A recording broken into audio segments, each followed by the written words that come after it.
हम बात कर रहे हैं जी चैप्टर नंबर 2 करियर मैनेजमेंट, और करियर मैनेजमेंट मॉडल के ऊपर जो हम बात कर रहे थे।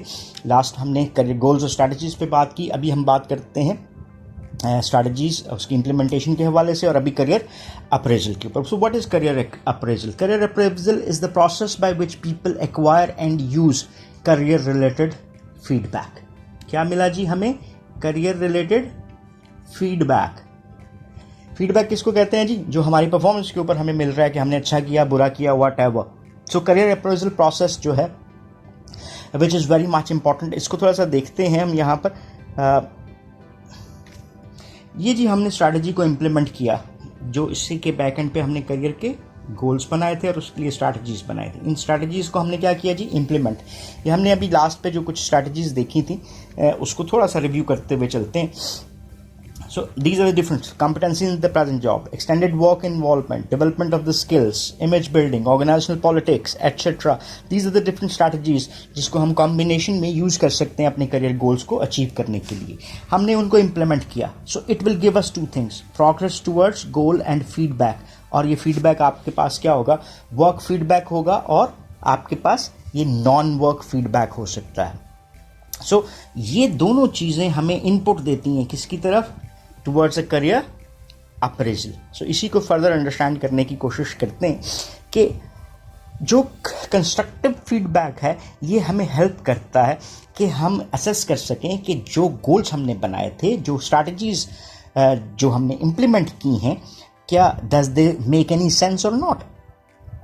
सो ये एक तरह से एक इंडिविजुअल को इस काबिल बनाता है कि वो क्या कर सके, वो मॉनिटर कर सके अपनी परफॉर्मेंस को against the planned performance. So feedback जो है वो बहुत इंपॉर्टेंट हमारे लिए इस अप्रेजल में रोल प्ले करता है, और उस फीडबैक के हवाले से हमारे पास there can be different sources. उन सोर्सेज को हम लेकर चलते हैं। ये सोर्सेज हमारे पास कौन से हैं जी? एक तो बात आ गई वर्क सोर्सेज, और दूसरे कौन से सोर्सेज आ सकते हैं? Non work sources of information. हम इनको यूटिलाइज करना चाहें तो कर सकते हैं। जस्ट टेक एन एग्जाम्पल कि वीकेंड्स इन द ऑफिस आप स्पेंड कर रहे हो, आपको ज़्यादा काम था, आपने गोल अटेनमेंट करनी थी। सो ये क्या करते हैं जी? एक्सटेंडेड वर्क इन्वॉल्वमेंट की स्ट्रैटेजी आपकी यहाँ पर अप्लाई होती हुई नज़र आ रही है। इसकी वजह से आपको क्या मिला? यू गॉट प्रेज कि this person is very hard working. आपके बॉस थे, ठीक है, लेकिन ये जो प्रेज थी, अगर इसको, ये वर्क है, ये क्या आ गई जी? ये फैमिली। यहाँ से आपको क्या मिली जी? लड़ाई। आप हर वक्त ऑफिस में रहते हैं। सो ये कॉम्बिनेशन हो गया। फिर आपकी दूसरी तरफ आते हैं पार्टिसिपेशन इन ट्रेनिंग सेशन और in development program, mentor relationship, ठीक है, और आपको कई चीज़ें सीखने को मिल सकती हैं जो जॉब और ऑर्गेनाइजेशन के हवाले से हो सकती हैं। सो इन एडिशनल फीडबैक आपको क्या मिलता है? About progress towards specific goals. So ये चीज़ें आपको क्या कर रही हैं? आपको बेहतर बना रही हैं, and this gives you a feedback that you are getting yourself established for a higher post, ठीक है जी। और देखें जी, परफॉर्मेंस अप्रेजल सेशन में आप अच्छे आए, आपको पीयर से अच्छी बात सुनने को मिली, सिग्निफिकेंट पर्सन्स ने आपकी तारीफ़ की। सो ये इन्फॉर्मेशन जो डिराइव की जाती है करियर अप्रेजल के हवाले से, ये कौन से सोर्स हैं? This is the work source, ठीक है। और ये जो हमें मिला था, हमारे दोस्त यार, या तुम टाइम नहीं देते, हमारे घर वाले यार आप तो इतना करते हो, ये करते हो, घर में आके भी मसरूफ़ रहते हो। This also gives you a feedback about your involvement towards work. So ये वर्क और नॉन वर्क फीडबैक हमारे लिए इम्पॉर्टेंट होता है। So it might lead us towards attainment of our career goals, और ये एक फूड फॉर थॉट भी बनता है for our appraisal process. So हमने पहले भी बात की है कि अप्रेजल प्रोसेस जो है वो री एग्जामिनेशन की तरफ लेकर जाता है हमारे करियर गोल्स की तरफ। फीडबैक जो हम ले रहे हैं, चाहे वो वर्क था या नॉन वर्क फीडबैक जिसकी हमने अभी बात की, वो हमें रीइंफोर्स करता है कि हम मॉडिफिकेशन कर सकें। ये मॉडिफिकेशन कहाँ हो सकती है? एट टाइम हम अपने गोल्स को मॉडिफाई कर सकते हैं। एट टाइम ये फीडबैक हमें हेल्प करता है to modify the strategies that we had to apply. So जो भी हमें ये रिस्पॉन्स मिल रहा है करियर अप्रेजल से, इसको हमने वैल्यूएबल अंदाज में यूटिलाइज करना होता है अपने करियर के हवाले से। इन शॉर्ट अगर हम बात करें तो करियर अप्रेजल हमें प्रोवाइड करता है फीडबैक लूप, और जिसके थ्रू हम अपनी करियर एक्सप्लोरेशन के इस प्रोसेस को बेहतर कर सकते हैं और इंटायर करियर मैनेजमेंट साइकिल को भी बेहतर करने की कोशिश कर सकते हैं। इसको हम डायग्राम से दोबारा देखने की कोशिश करते हैं थोड़ी सी कि ये फीडबैक लूप हमारे से कैसे बनी। अगेन गोल स्ट्रैटेजी से strategy implementation, then progress towards goal, feedback from work and non work. ये प्रोग्रेस टुवर्ड्स गोल हमें ये बताएगा कि हमारा यहाँ से चले थे, यहाँ पे जाना था, अभी यहाँ पर पहुँचे हैं, कितना टाइम रखा था, कितना रहता है।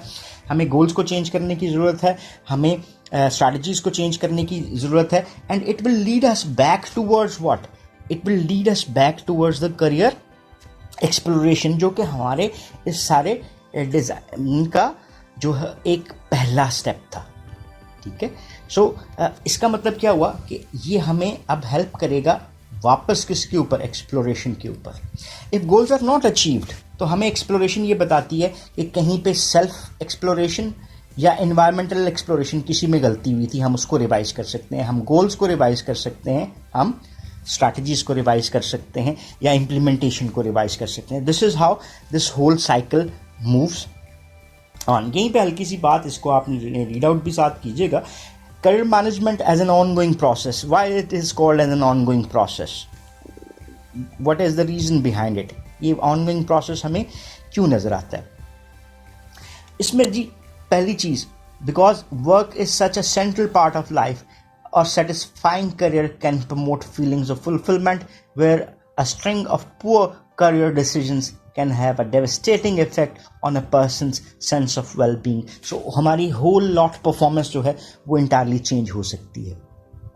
और इसी को आगे लेकर चलें तो people often continue their commitment to a prior decision. Escalation of commitment concept जो मैनेजमेंट में कहता है कि हम बाज़-औक़ात हम अपने गलत डिसीजन को साबित करने के लिए सही साबित करने के लिए कई और गलतियां करते जाते हैं।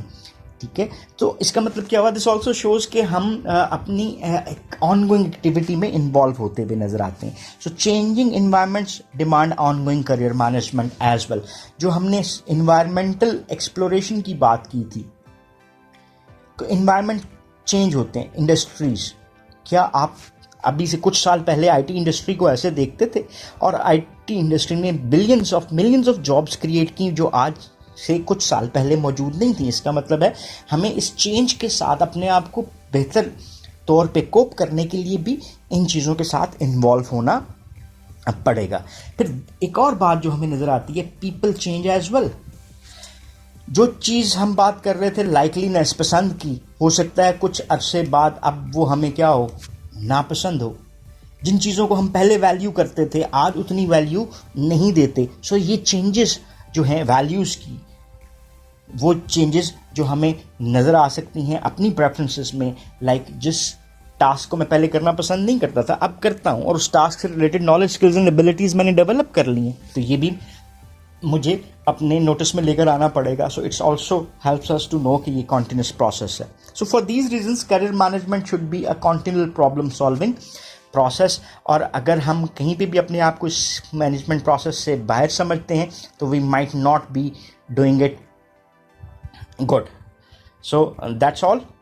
हम अपने लेक्चर को यहीं तक रखते हैं जिसमें हमने करियर मैनेजमेंट मॉडल के ऊपर इन डिटेल बात की। So these are the 4 lectures जो कि हमारे चैप्टर नंबर 2 को कवर अप करते हुए नज़र आते हैं। So you better listen to these lectures carefully. If you still have any questions or queries left with you, तो आप बात करना चाहें तो कमेंट सेक्शन में बात कर सकते हैं। You can ask for questions and inshallah definitely we will be answering you. Thank you very much for watching these videos. Have a nice time. Allah Hafiz.